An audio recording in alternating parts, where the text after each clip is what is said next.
एक शहर में एक मैगी बेचने वाला रहता था।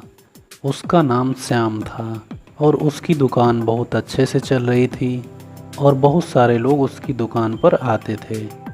इस तरह से वह कुछ ही दिनों में एक अच्छा रेस्टोरेंट खोल लेता है और कई लोगों को अपने रेस्टोरेंट में काम भी देता है। उसको कुछ काम करने वालों की ज़रूरत भी थी और एक दिन उसके दुकान पर दो आदमी काम मांगने के लिए आते हैं। वह उससे कहते हैं, साहब मुझे कुछ काम दे दो अपने यहाँ।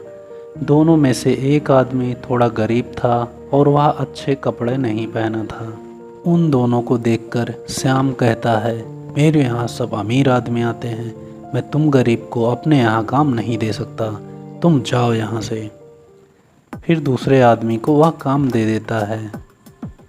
वहीं उसके कुछ ही दूर पर एक और मैगी वाला था जिसका नाम सोमू था। उसकी दुकान छोटी थी और ज़्यादा लोग उसकी दुकान पर नहीं आते थे। फिर वह गरीब आदमी सोमू के पास जाता है और कहता है, साहब मुझे अपने दुकान पर कुछ काम दे दो।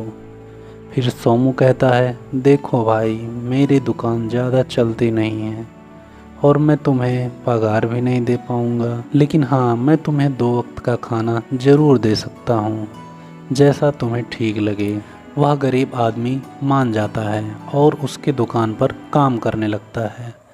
रोज़ उसे खाना मिल जाता जिससे वह अच्छे से रहने लगा। कुछ दिन बीत जाता है लेकिन सोमू की दुकान अभी भी वैसे ही चल रही थी। ज़्यादा लोग नहीं आते थे। यह सब देखकर उस गरीब आदमी को अच्छा नहीं लगता। फिर उस गरीब आदमी ने एक तकरीब सोचा, क्यों ना हम पिज़्ज़ा बनाएं और फिर ज़्यादा लोग आएंगे दुकान पर वह तो ठहरा गरीब आदमी, उसे पिज़्ज़ा बनाने कहाँ से आता। उसने पिज़्ज़ा बनाने का बहुत कोशिश किया लेकिन वह नहीं बना पाया। फिर एक दिन सोमू उसे देखकर कहता है, तुम क्या कर रहे हो। फिर वह गरीब आदमी उससे सब बात बताता है। फिर उस गरीब आदमी की बात सुनकर सोमू कहता है, क्यों ना हम दोनों लोग मिलकर पिज़्ज़ा बनाते हैं, शायद पिज़्ज़ा बन जाए। और दोनों मिलकर पिज़्ज़ा बनाने की कोशिश करते हैं और फिर आखिर में पिज़्ज़ा बन जाता है।